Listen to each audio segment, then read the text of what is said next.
So a Tory donor and current chairman of Iceland has announced that he's switching from the Tories to the Labour Party and backs them to win. This man is Richard Walker. He gave the Tories 10 grand in 2020. I'm not sure what other money he gave him in the past. Maybe he did. And he also begged Rishi Sunak to let him stand as a candidate, and he was rejected. And I feel like this probably has a lot to do with Walker switching to Labour. I mean, he clearly threw his toys out the pram.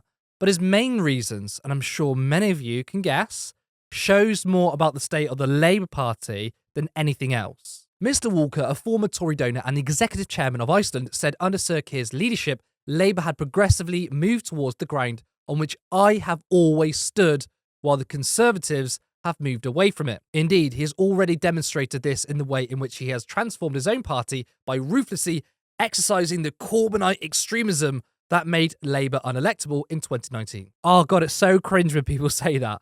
I have a lot to say about this. So yeah, a wealthy supermarket boss who has historically supported the Tories feels that Labour has become right-wing enough that he can back them. Now, everyone acts in their own material interest. He isn't backing Labour because, he suddenly cares about the state of the country or those less fortunate than him. He's backing Labour because they are a safe pair of hands that won't threaten his wealth and power. I mean, he's openly admitted it. He said his views haven't changed. Rather, Labour is a supporter of big business now. Also, really funny how he talked about Corbynite extremism.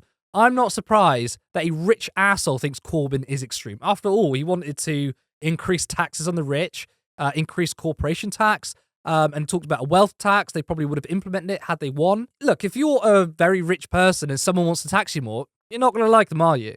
But we shouldn't be listening to the likes of Walker. We shouldn't be cowering to people like him. Labour should be concerned about the working class. People like Walker should hate the Labour Party.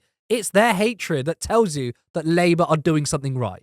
It's also worth mentioning that he supports people being sent to Rwanda. So clearly, he's not a very nice guy. There are actually people, Starmer specifically, say this is a good thing. They say, well, Labour needs Tory support in order to win. What, do you not want them to win?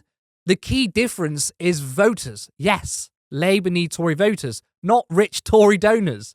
There were many people who backed the Tories, not because, they are the party of the rich and Labour won't get my vote until they show they are too. No, people are complicated. There are working class Tories, people who were on universal credit voted Tory. I mean, obviously less likely, but they still did. And the last election was heavily influenced by Brexit. You don't win Tory voters by capitulating to Tory politics. You convince people. And guess what? Jeremy Corbyn convinced a lot of Tories. Labour would not have secured 40% of the vote in 2017, leading to a hung parliament, if he couldn't get any Tory support. Even in 2019, they won 32% of the vote, which was still more than Ed Miliband and Gordon Brown. Now, some ask the question, why switch? If both parties are supporters of capital, which they are, what's the point in Walker moving to Labour? Surely the Tories will always be better for the rich, even just a little bit. Well, it's very beneficial for capital to move towards social democratic parties.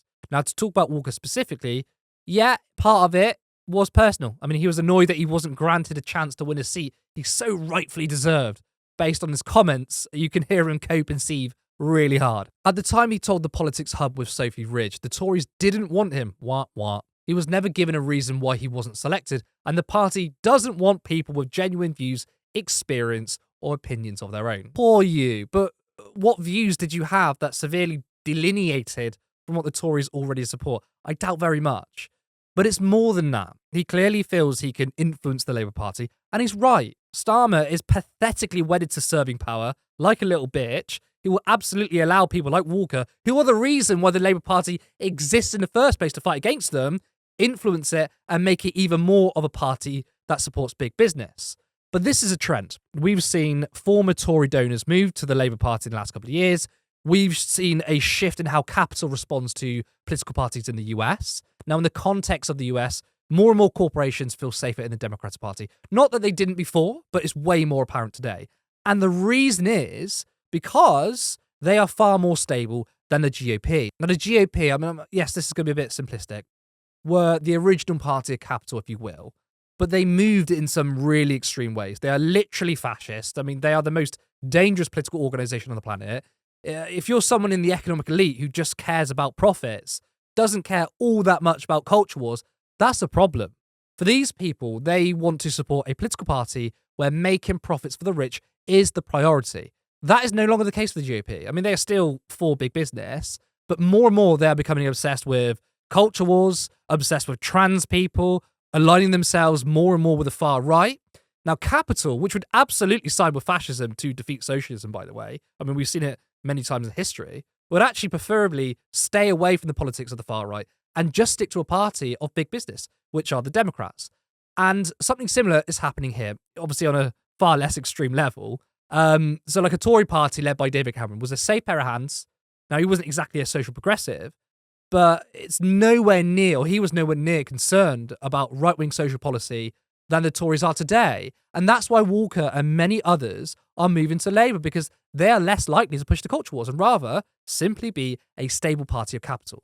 And the Labour front bench have been frothing at the mouth, gleefully announcing this. We are the party of business. Well, shame you're not the party of the workers.